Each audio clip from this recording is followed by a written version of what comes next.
going to take a close look tonight at gun laws. Those laws that would protect us from any future shootings that happen. Now we've had Oxford, we've had Uvalde, actually we've had Columbine, Virginia Tech, Sandy Hook, Parkland, Oxford, Uvalde, and now the very latest, from almost a week ago, the Michigan State University school shooting that had 3 people dead and 5 others surviving. So as we take a closer look, the question is, what, if anything, can be done to keep our students safe? That's the whole point. That's the whole point. I mean, if you watch the show, we focus on arming teachers. I mean, if it was required that all teachers have to be armed, then they got to go through special training, special somethings. Tonight I'm going to share with you a Flashpoint episode that really caught a nerve and had almost like 40 comments saying like America has a very real and sad problem with guns. Excuse me. My condolences to the families of these 3 young people. Rest in peace. And this one, people think they're God can decide the life and death of others, whether they're inside or outside the body. Open active insane asylums. Here's a great idea. Lock doors and key cards in every building. 2 legislators having real conversations about fixing the issues. I'm in support of the Second Amendment and a responsible gun owner, but I believe if politicians work together, they can come up with some reasonable ideas to help stop the wrong people from buying guns and getting access to guns. They also need to come up with ways that legal gun owners can protect themselves in places where shootings are taking place. One person agreed an hour ago saying, it starts with the people we elected to stop gaslighting the American people and stop trying to score political points for your base. I mean, we saw this the day of the shooting with a conference meeting.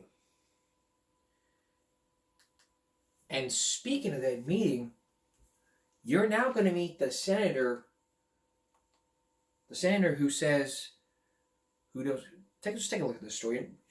Take a look at this story. Well, it took no time at all for Michigan State students to include the state capitol in their rounds following Monday night's shooting. And many of their comments on social media amounted to a version of, here's what you can do with your thoughts and prayers. We want action. Well, what can be done? And does the new alignment in Lansing mean a new approach of any kind? Very happy to have with me State Senator Ed McBroom, a Republican from the 38th District, and State Senator Mallory McMorrow, the Majority Whip and Democrat from District 8. And Senator McMorrow, let me start with you because you took to Twitter pretty quickly to point out the Democratic majority that exists now at the Capitol and to say that change was coming. Yeah, and first of all, I mean, to everybody who's just going through absolute horror this week, I feel it. You know, we lost a young woman right here from my district, Clawson. I've been at a few of the vigils. Right. And it's just heartbreaking. But there are gun violence prevention bills that we've introduced term after term after term that we reintroduced just this week. And we know that with a new majority, we're going to have hearings. Senator McBroom, so far, I think it was 11 bills already put forward just on Thursday alone. Have you seen anything yet that you and your colleagues can agree with and can get your arms around? We've had a chance to read through one of the bills so far, the one dealing with safe storage. I think that there is some real potential there for agreement on a lot of the aspects of it. And I think that, conceptually, everybody I know agrees with the idea that firearms don't belong in the hands of people with, a mental health breakdown going on. And so I think that there's certainly the desire to find common ground in all of this because nobody supports violence and this kind of killing going on. It's tragic. Senator McBroom, though, polls have shown us that Michiganders overwhelmingly are in favor of things like background checks and red flag laws. Why haven't we been able to move those forward if Michiganders are so supportive of them? Well, a lot of times the questions that are asked in the polls, similar to one I took yesterday, simply ask, are you supportive of a concept? And everybody's supportive, like I said, of of making sure that guns are stored safely and that people with mental health issues aren't carrying guns. The details are always the problem, and making sure that this will be something that doesn't also take away people's rights to self-defense or infringe on civil rights or create new nightmares for the courts that could be done through false accusations. So there's challenges, and I think that we have a chance to put something together that can work and hopefully make a positive difference, while also recognizing that there's certain aspects that the law is never fixed. We can't just magically make people become law abiding just because we pass a new law. In fact, Senator McMorrow, when we look at what we have learned so far about what happened in East Lansing, can you think of a law or something that could have been in place that would have changed the outcome? I mean, at a certain point, some things are really hard to chase down, aren't they? They absolutely are, and I don't disagree with colleagues who say enforcement is a part of this process. Senator Broom and I are legislators. We can create laws, and those laws have to be enforced. But one of the things that really stood out to me as I listened to many of the students who came to the Capitol who spoke is how many of them have been impacted by gun violence multiple times, not just in school shootings. There are Oxford school shooting survivors. There's a student who survived Sandy Hook, but everyday gun violence. So we can come together, and I'm optimistic with this legislature, with colleagues on both sides of the aisle, that we can go through these issues and have these debates and finally get to some solution that is, as my colleague said, going to keep firearms out of hands of people who should not have them, and make sure we're protecting responsible gun ownership and protecting people's lives. And she has a good point. When Columbine happened, President Clinton is going to met with people about the gun shows and had a plan to prevent violent juveniles from owning a gun. That was after Columbine, which was over 20 years ago. We're going to hear more from these people when we return. Stay with us for more Give Me a Break right now. Welcome back to Give Me a Break right now. We're taking a closer look into those gun laws that would have prevented Oxford and Michigan State University from happening. Now, before we went on break, there was a good point being made. Remember Columbine High? The famous one that had a lot of people dead? Well, President Clinton, right after the shooting, met with officials to talk about restricting gun shows and a plan that would prevent violent juveniles from ever owning a gun. Laws that have not been made. If you create red flag laws, you would help create safer schools. That's the whole key here. Let's hear more from these people from Flashpoint. Have voiced, Senator McMorrow, some frustration over the bills that you have put forward that didn't get anywhere before. You can only do so much with a slim majority. How important is it to you to get everyone on board, or at this point, do you just push ahead with what slim margin you have to do what you feel like you need to do?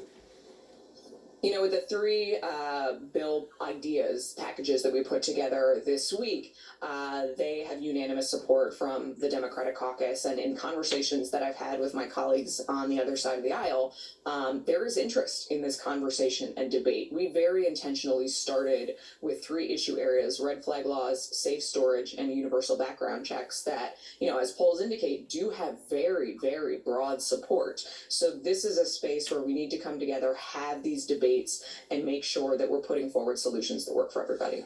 Senator Broom, your thoughts. Can you think of laws that could have been in place that would have made a difference, either at Michigan State or at Oxford? Some people have suggested the safe storage law would have made a difference in Oxford, except that the gun belonged apparently had been given to the defendant in the case. I mean, can you see laws that would make a real difference yet?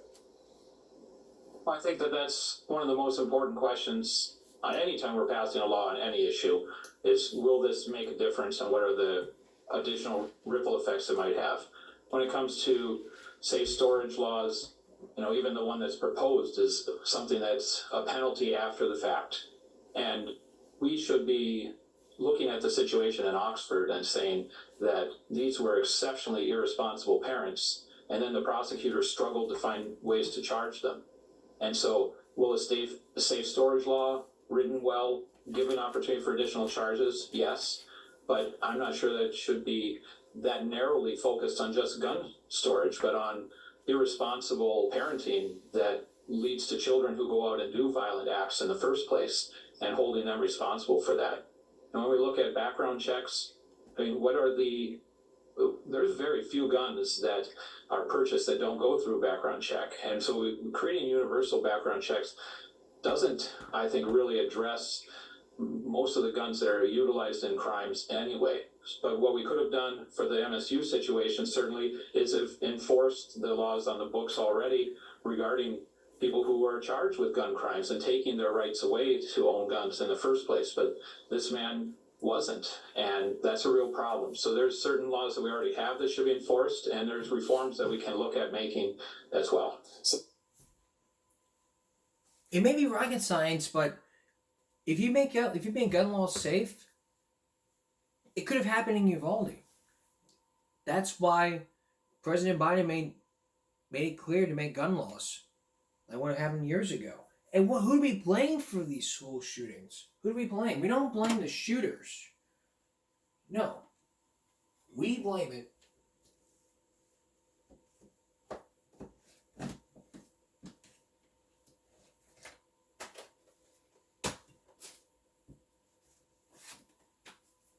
We blame it on this. We blame it on something like this. Blame it on something like this.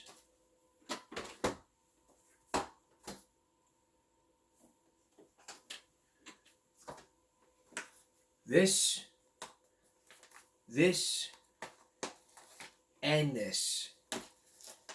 We blame it on these guys. We all blame school shootings on video games. That is the answer right there to all those mass shootings that are happening here and everywhere, from Oxford to Texas to Michigan to every state that has free gun laws.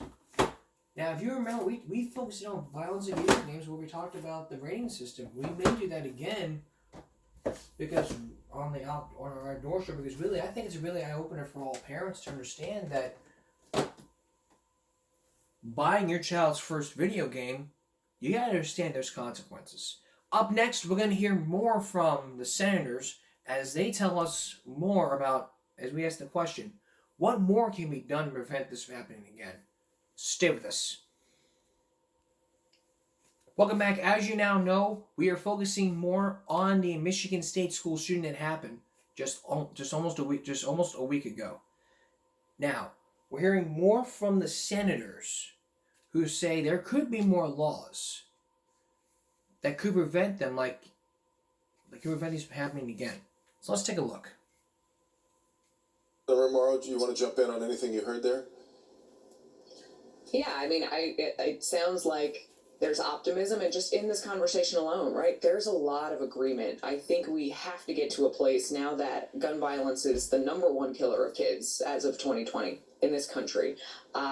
It's not acceptable to anybody that this is a common occurrence, and there's a lot of common ground to start having these conversations to make sure that responsible gun ownership means responsibility. It's a big responsibility. We have to make sure that we're protecting that responsibility, keeping guns out of the hands of people who should not have them.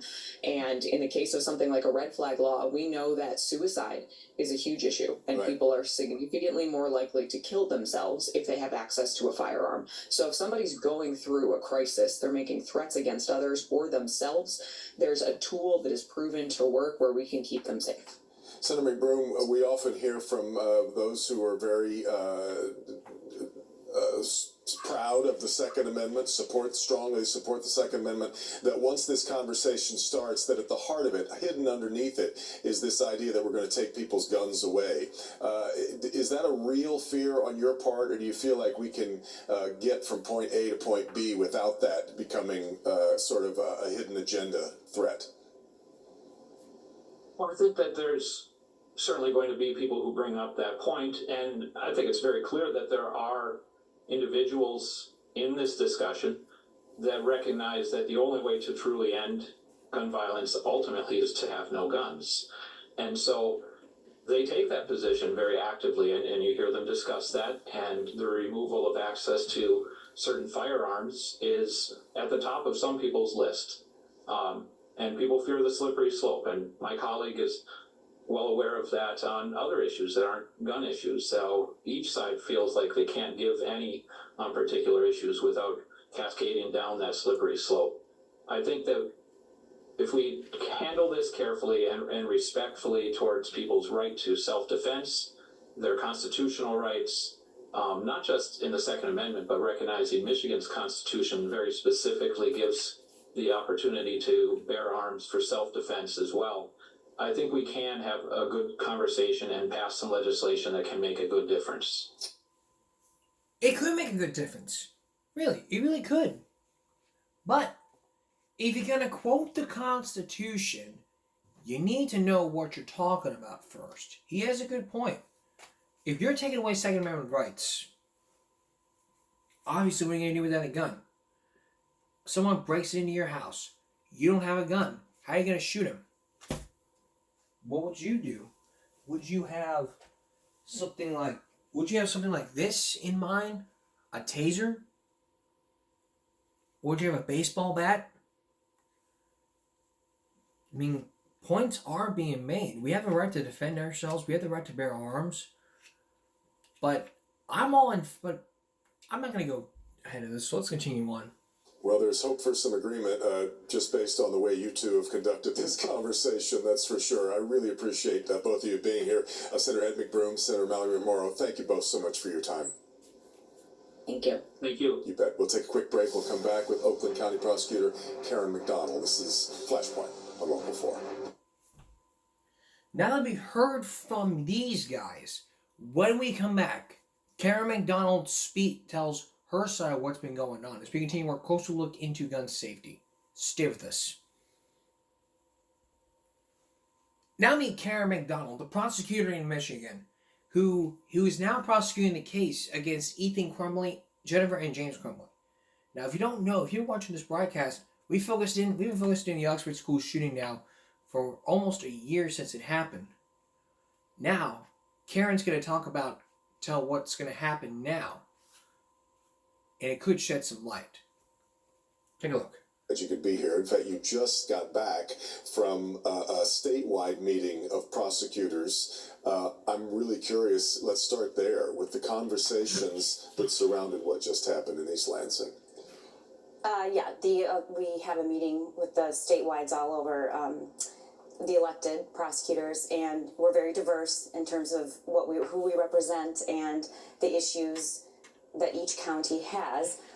But all of us are very concerned about gun violence. I think at the moment, based on what the legislature's doing quickly, we are desperately trying to play catch up so that we can have a meaningful response and sit at the table and hopefully at least weigh in on good common sense gun legislation. I say this all the time. As a society, we rely on a certain degree of civility toward, in fact, we rely on the fact that most people want to live themselves throughout. They don't want to have in their own lives in whatever they may be carrying out. So there's so much about this that flies in the face of reason. Mm-hmm. But can you look back, as you look back at both what happened in Oxford and now what's happened this week, can you devise a set of laws, same as I just asked the state senators that were on, can you see laws that would have made a big difference? Let's start with what happened in East Lansing. Here's the thing. Ever since I took office, and especially since November 30th in 2021, mm-hmm. I have made a point in convening experts, reading and listening and talking, and what I know for certain is that it's just not one thing. It just isn't. And what happens when we have an incident like this is we all want to rush and react and blame and search for the one thing we can do. What could have been done? There's one button we can push. Right? Wouldn't that be great? Yeah. But it's just not true. This is a public health crisis. And we are not going to solve a public health crisis by just sensible gun legislation, or just more therapists, or just better law enforcement, or metal detectors. We're just not going to solve it that way. Gun violence is the leading cause of children until the age of 18 in this country right now. Do you know what it used to be? Motor vehicle accidents. Okay, so why is it we have reduced the amount of deaths in motor vehicle accidents? Automobile safety and seatbelts. That's right. We inform children and everybody. When I'm 52. When I was born, my mom tells me stories of she would just put babies on the seat. There weren't even car seats, That's right. okay? Yes. But now I get into a car and I immediately put my seatbelt on. And it isn't just because I'm afraid of getting a traffic ticket and it's against the law. It's because I have been informed, and so has everybody, that we need to keep ourselves safe, and the way that we do that is with the seatbelt. We've made cars safer. What we haven't done is ban cars, because that doesn't make any sense. And I formed this commission to prevent gun violence after Oxford, but also actually Uvalde, because I spent every waking moment just really educating myself. I would read a book and I would call the author, and I would listen to a podcast and I would call the speaker. There's a lot of experts. There are people that will tell you that we need to do a lot to prevent somebody taking a gun and taking their own life, which, by the way, almost half of gun, That's what it meant. it's suicide. Yes. You know, Right. not just homicide. Right. But going further back, what are we going to do to prevent people from getting in that kind of crisis to begin with? And right now, we're doing absolutely nothing. So We're talking much more about mental health. I'm not sure how much we're understanding it necessarily, or exactly getting out in front of it, because by the time it gets to your office, it's too late. it is, and the reason I am convening the commission is I just looked around and there's all this siloed information about how do we teach kids, how do we educate the public about social emotional learning. We teach kids all sorts of things. It's the leading cause of death, but we don't have any mandated curriculum around guns, or how do you not get yourself into a crisis, or let's talk about how you're feeling, decision making, self-regulation, self-awareness, social awareness. These things aren't that complicated. You also, though, hear from some people who say, look, yes, this may be that complicated, but the easiest thing for us to do is to take the one thing out of this equation that causes the most damage, and that's the gun. Weapons cannot be as accessible to children as they are. And I am in favor of doing anything we need to do to make sure that we restrict access to children to get their hands on a deadly weapon, to hurt themselves or somebody else. And of course, but we had a 43-year-old man in East Lansing, so it wasn't a child who managed to get, but he was able to get a gun legally after a plea bargain, because he did have a gun violation on his record that would have been a felony, plea bargain down to a misdemeanor, which allowed him to go buy a gun again.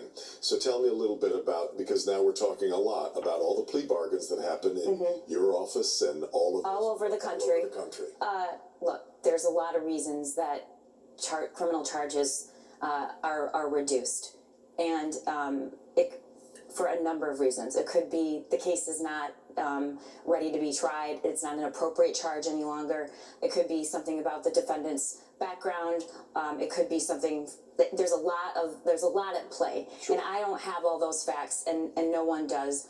But I guess I'm more interested in focusing in on why don't we have a reporting system or any kind of public information about, somebody's in crisis. In every single one of the targeted shooting incidents, we knew there was some warning sign.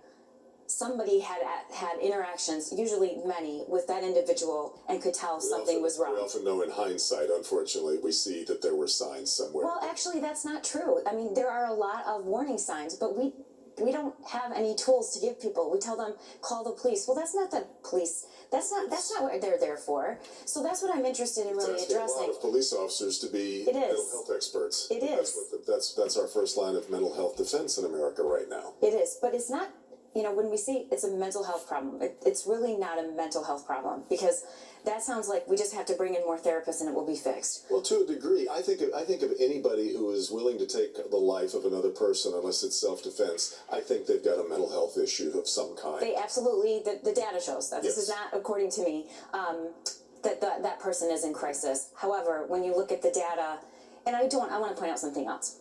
This is not well studied or researched. There was a 24-year basically moratorium in the federal funding on gun violence, and it's the leading cause of kids from 1 to 18, and we have very limited amount of data and research, very limited. But there are people who study this. There are people who are really digging into why does this happen. And I also have to say one other thing: targeted violence, like what we saw in East Lansing and what we saw in Oxford, changes the lives of thousands of people forever, and it's devastating. And I meet with victims every single day. But the majority of gun violence is not targeted gun violence. Over half of the deaths are suicide. And then we have our random gun violence, we have gang violence that results in gun violence. We spend billions of dollars treating people in our healthcare systems, teaching kids how to hide under desks. But we are only spending focused time and attention on what happens after it occurs. And we know an epidemic of loneliness going on in the world right now, especially among young people. And that is the other thing that we have in common here: disaffected loners, including Desperation. Desperation in Oxford. Not feeling as though there are any options, nowhere to turn. But look, I am hopeful that we're going to move the needle on this. The work that we're doing in the commission with these experts, I've convened all over the country. We have Nicole Hockley from Sandy Hook Promise. We have social scientists, psychiatrists. But we have to come together and say what it is. And it's a public health crisis. And it is so many prongs in this. I think you make it clear that we're not going to do this with one bill, one idea. Karen McDonald, thank you so much for being here. I really appreciate it. We'll wrap things up for Flashpoint right after this. Back in a moment with a closing thought. Stay with us. As we've just seen, there are ways that we can prevent kids from ever being injured or dead. As we've seen throughout the pictures we've seen, the articles we've talked about, hearing from experts, there are ways that we can help our kids. One is keeping guns away from kids at all times. Keeping them in a locked, safe place. You hide them under your pillow? That's the easiest way. You hide them in the dresser drawer? That's the best way ever. But as society, even though I'm not in Michigan, as society, probably in Michigan, we ought to start creating laws that would say no one should be allowed to carry a gun. But wouldn't that take away Second Amendment rights? It could. Red flag laws could be best if people learn to use them. And education is very important for the child. We have to educate a bunch of parents and kids. Whatever happened to showing them Eddie Eagle? Eddie Eagle is one of the best role models ever to ever teach kids about gun safety. If you were in school, you may have heard about Eddie Eagle and gun safety from the NRA. But with all these people out there saying, I'm going to commit suicide, I'm going to go threaten to go shoot up a school, there are problems with the child that just basically worries any parent. But as society, we should be able to decide on red flag laws, not taking away everyone's Second Amendment rights. Here in Texas, though, lawmakers are trying to make it clear on what's going on here, on what's going on in Uvalde after what happened back in May. So really, when you look at the two latest school shootings and Uvalde, you're basically just comparing you're basically comparing what went on to what should have happened. And with laws and if we don't create laws soon or make some changes or use common sense, there's going to be perhaps another school shooting happening and another one unless state senators, governors decide to step in and say, hey, let's focus on gun safety. Get to the kids before they start picking up a gun. And if you look just right behind me, these things right here, those are video. These are video games right here. We blame these video games on the school shootings.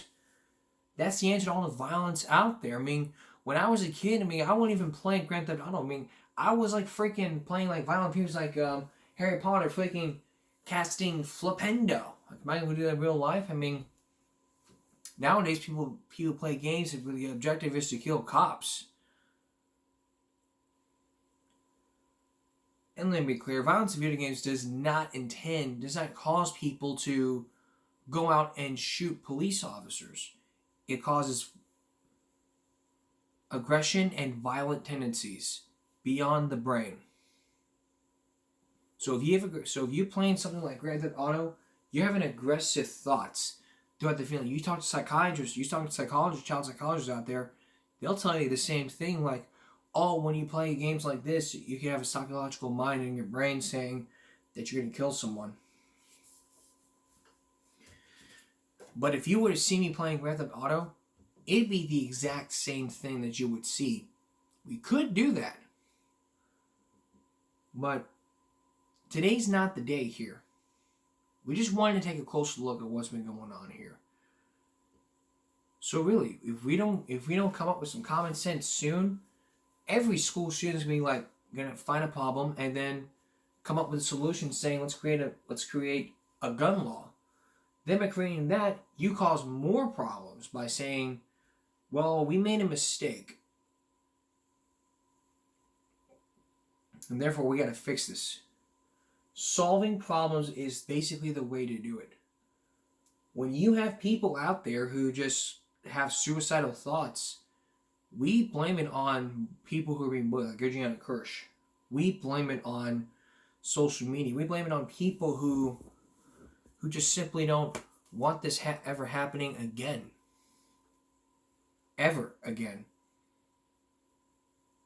We've got to learn, because at some point we all have to understand, there has been too much gun violence in every state that we've ever been in. At some point we all just have to say, enough. Enough is enough. And there may be some sides to all this. There may be some people siding with me. Some people may be siding with people who agree with me. Some people who may say that, oh, so-and-so, this and this. It doesn't matter. What matters is, this is what matters. What matters is, let's not prevent this from happening again. Because if this happens again, we're going to go through the same thing like in Oxford and Column. It's going to happen the same thing like in Oxford and Column. Like in Uvalde and Columbine. We just don't need any more of these people shooting up our schools. We've already had enough school shootings as it is, so let's just not have another one this year. Let's live in a world to where we don't need any more of these types of events happening. We need to make sure we get to the kids first before they become teens. And the way to do that is by locking them in a very safe place. Build a safe if you have to. Hide it. Lock it in a safe. Hide it in a closet. Do whatever you need to. Hide it in a neighbor's house. Hide it where they won't find it. That's the key here. That's all we have for tonight. We'll keep looking into this skate. We'll keep digging bigger holes into this. And in fact, in a few weeks, we'll have an updated special on Guns in America, A Day in the Life from last season. We'll have our first outdoor show coming up on Game Break Monday, where we do our update show. And that explosive event I told you about to the New Jersey School District after Adriana Kirsch died. Because I know if you were at that board meeting, you knew exactly what happened. Back again on Monday. Then come up on the second half of Game Break Monday. More on dangerous road race. Brian Hoffman and Pat Simon look more in depth into those Harbor Bridge accidents that happened. Because it's all about road safety here and getting rid of those crossways, wrong way drivers that could eventually make the Harbor Bridge safe. That's on the second half. I'm going to have everyone here at YouTube. Good night.